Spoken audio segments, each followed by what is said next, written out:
Truck काय को रोका बे तूने? इसके बाद अभी और 3 डिलीवरी बाकी है ना? रोकना पड़ा, सामने देखो ना ट्रक कैसे टिपर मारता हुआ आ रहा है। लाइट मारी आंख नहीं, चल तू आगे बढ़ा चल। अरे सिंगल रोड पे एक ही ट्रक गुजर सकता है ना।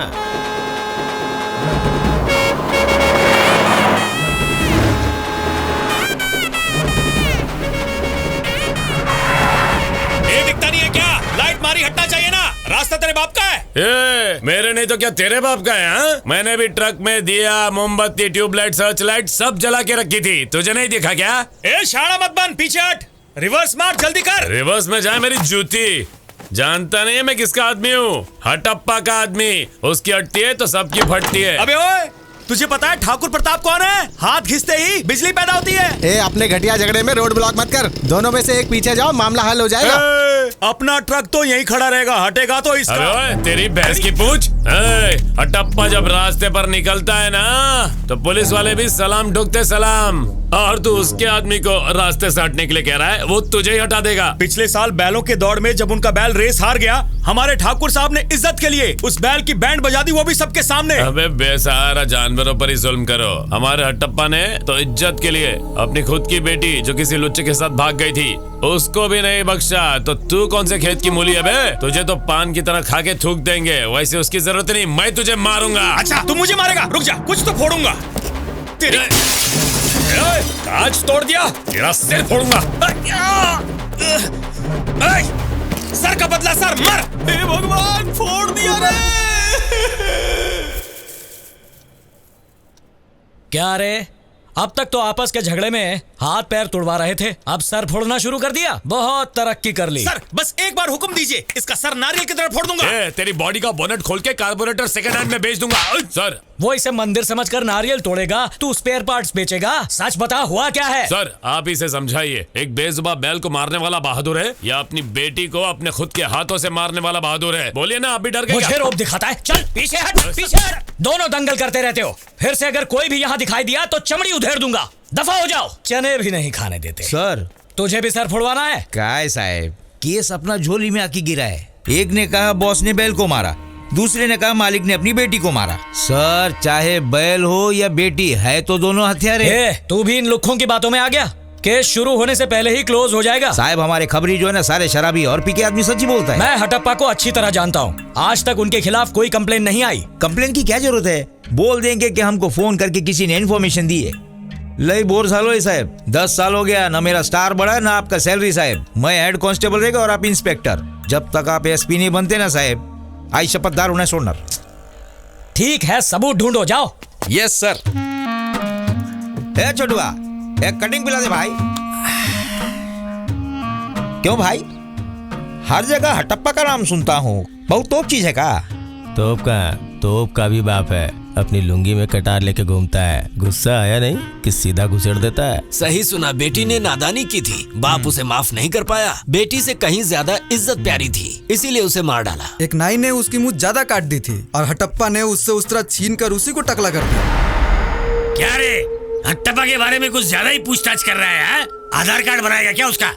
शक्ल से तो कुल्फी वाला नहीं लगता, जरूर तू ठाकुर का आदमी होगा। अरे गुंगा है या मौन व्रत रखा है? हमारे हटप्पा को मारने आया ना यहाँ पर? ना है बाबा, पुलिस वाला है, घाबरने का नहीं।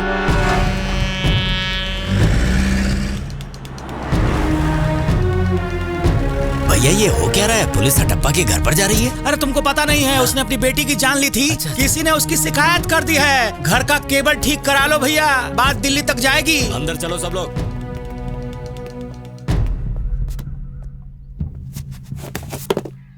नमस्ते बहन जी। नमस्ते। अपने पति को बुलवाइए। आप लोग बैठिए।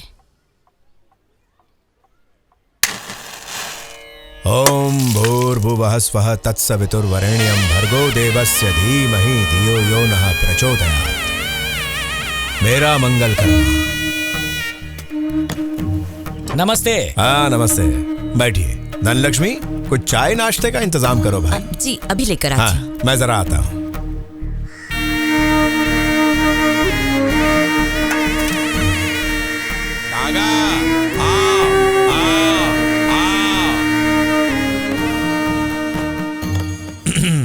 सुबह सुबह कैसे आना हुआ? आज से करीब 6 महीने पहले आपकी बेटी अपने प्रेमी के साथ भाग गई थी। अफवाह है कि आपने अपनी बेटी की हत्या करवा दी। अब अफवाह तो अफवाह है, लेकिन कल हमें किसी का फोन आया था, वो विटनेस बनने के लिए तैयार है। और डिपार्टमेंट को शक इसलिए भी हुआ कि आपने अपनी बेटी के गायब होने की कोई कंप्लेन नहीं लिखवाई। गांव वाले आपकी बहुत इज्जत करते हैं, कोई कुछ नहीं बोलेगा, इसलिए मैंने सोचा रूबरू आपसे मिलके ही पूछ लूं। एक बार आप खुलासा कर दीजिए, इसे अफवाह समझकर हम भी हमेशा के लिए भूल जाएंगे। हटप्पा जी, सच बताइए, आप ही ने अपनी बेटी को मारा है, यह सच है या झूठ?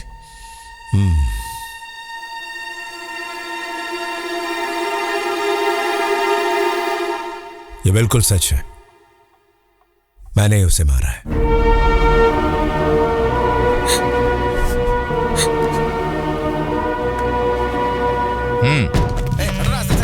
यस सर, यस सर, जी सर। उन्होंने खुद अपना गुनाह कबूल किया है। विद्या गांव के पास मर्डर हुआ है, महाबली जंगल के अंदर। जी हाँ सर, एम्बुलेंस बुलवा ली है, फॉरेंसिक वालों को भी बुलाया है। मैं वहां पर पहुंचकर आपको कॉल करता हूं सर। ठीक है सर, जय हिंद।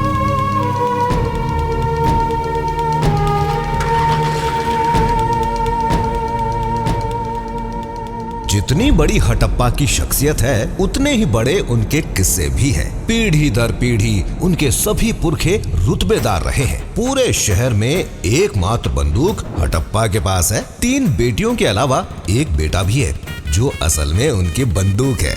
उसे ये हमेशा साथ लेकर चलते हैं। मूंछों पर ताव देकर जब बुलेट पर निकलते हैं तो उन्हें लगता है किसी महान साम्राज्य के राजा हैं। आंधी आए, बवंडर आए या सुनामी, शनिवार का प्रोग्राम तो फिक्स है। अपने 4 चमचों के साथ शिकार पर जाना। जब बेटे समान बंदूक का लाइसेंस रिन्यू करवाने जाते हैं, तब भी चमचे साथ रहते हैं। आपका टोपा खुल गया? बरसात में भीगे थे क्या? जुकाम से निमोनिया भी हो सकता है। मैं एक पहाड़ी बाबा की पहाड़ी बूटी लेकर आता हूँ, आप ऊपर चढ़ के पी लेना, सारी सर्दी नीचे आ जाएगी। तू अपने बाबा की बूटी अपने पास रख। जुकाम की इतनी हिम्मत कहाँ जो इनके पास फटके? बिल्कुल सही नब्ज पकड़ी है। राहु शनि भी इनसे डरते हैं। सर्दी जुकाम की क्या औकात, कुछ भी बोलता है। तुम तीनों निहायत ही बेवकूफ आदमी हो। जैसे सारी दुनिया इनसे प्यार करती है ना, उसी तरह से बीमारियां भी इन्हें प्यार करती हैं। ऐसी चमचागिरी, छींक आने पर इतना बवाल, है ना कमाल। हटप्पा और 4 चमचों का रिश्ता अंगूठे और उंगलियों की तरह अटूट है। हटप्पा जी, कहीं से भी धमाके की आवाज आती है, शक आप पर जाता है। बंदूक की क्या जरूरत है? सरेंडर क्यों नहीं कर देते? अंग्रेजों ने जब भारत को आजादी दी थी, उससे भी पहले मेरे दादा को ये बंदूक तोहफे में दी। इसे कैसे सरेंडर कर दूं? अच्छा ये सब छोड़ो, ये बताओ कि मेरे बागान कहाँ है? पहाड़ों के नीचे है ना? वहाँ कोई जंगली भेड़िया या शेर आया तो उसे उंगली दिखा के भगाऊंगा?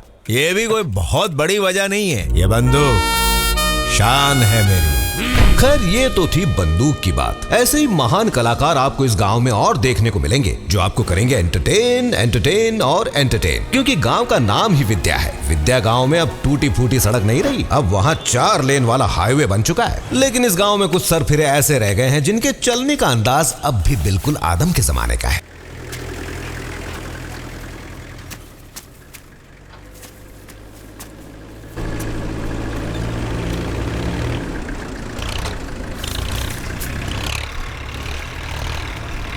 ये क्या टाइम पास कर रहा है यार? हॉर्न मार के हटाना है। बकबक बनकर, जानता है वो कौन है? विद्या गांव का सुपरस्टार है। अबे एक तो अपन चोरी कर रहे हैं और ऊपर से इसे सीना चोरी दिखाऊं? चुपचाप बैठा रहे।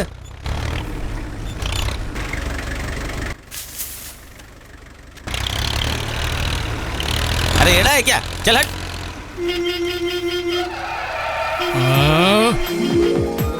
की होलो दादा,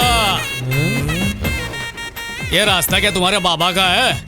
ये क्या रेत की स्मगलिंग चल रही है? जाओ जाओ, मेरा मूड अच्छा है। नजरों से शर्ट में छेद करेगा क्या? हॉर्न बजा बजा के दिमाग का नाड़ा ढीला कर दिया। अभी इनकी हालत टाइट करता हूँ। हेलो, कौन है? रामू काका, रेवेन्यू ऑफिसर को फोन देना। अच्छा सर, मैं हावड़ा ब्रिज से 5000 किलोमीटर दूर से बात कर रहा हूँ। आमी बोस बोलची। हिंदी में बोल। सर आपने तो सुना ही होगा, मेरे देश की मिट्टी सोना उगले उगले हीरे मोती। देश कुछ भी उगले, तू अपनी बात उगल। क्योंकि मिट्टी सोने की तरह स्मगल हो रही है। एक ट्रैक्टर में मिट्टी भर के लोग शहर की तरफ जा रहे थे। अगर ऐसे ही नदी से मिट्टी चोरी होती रही तो एक दिन सारी नदियाँ सूख जाएंगी सर। और अगर ऐसा हो गया तो गांव की गोरियां नहाएंगी कहाँ, हम धोएंगे कहाँ? लोटा लेकर दूर रेल की पटरी पर जाना पड़ेगा। फिर स्वच्छ अभियान का क्या होगा सर? सब गंडगोल। आजकल देश को सुधारने के लिए हिम्मत की जरूरत नहीं, बैलेंस की जरूरत पड़ती है। जय हिंद।